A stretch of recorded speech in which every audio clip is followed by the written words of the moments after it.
I got an interesting letter the other day, and it touched on a few of my favorite subjects. Hey Ramses, I recently found a silver watch chain at a flea market, and after a bit of haggling, I paid $2 a link, totaling $90. At first I was pretty happy, but the more I think about it, the more I worry I was scammed. Was $90 Canadian a good price for a silver watch chain? P.S. Please talk about cliché and cliched if you use this letter in a video. First of all, I couldn't help but smile at the thought of you standing there and counting those links while haggling.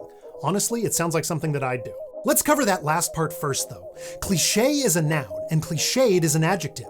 When something is cliched, it's a cliché. A lot of people mistakenly use the noun as an adjective, but just like luck and lucky are two different words, so are cliché and cliched. It's desperately dull. Lucky is exactly what you were though, and to understand why, let's take a trip back in time.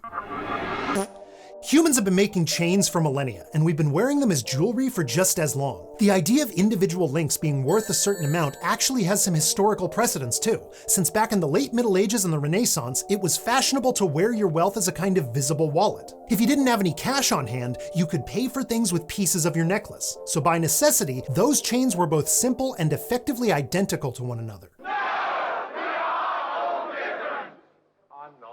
We'll fast forward to the Victorian era now, which is when watch chains became must-have items.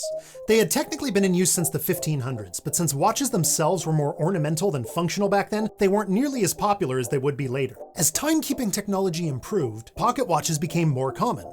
And when a 19th century influencer named Prince Albert started wearing his around, so did everybody who could afford one. They also favored a similar style of chain with a distinctive T-bar, which is why the Albert chain is still the most recognizable accessory for pocket watches. Now, at the time of this recording, silver prices are at an all-time high, and plenty of people are looking at the metal as an investment opportunity.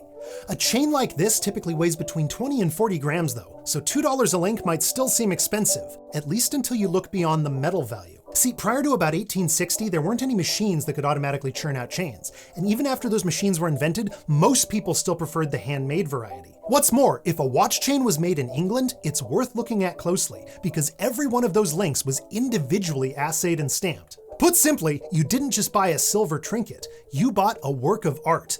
And knowing how much time, effort, and skill went into it, I'd say it was well worth the money. It was a bargain. If you have an antique or vintage object that needs some examination, drop me a line at whatisthisoldthing@gmail.com. Also, for those of you who've been asking why I keep disappearing, I'll have an exciting announcement soon, so be sure to like and subscribe if you want to hear about that. I hate that cliche.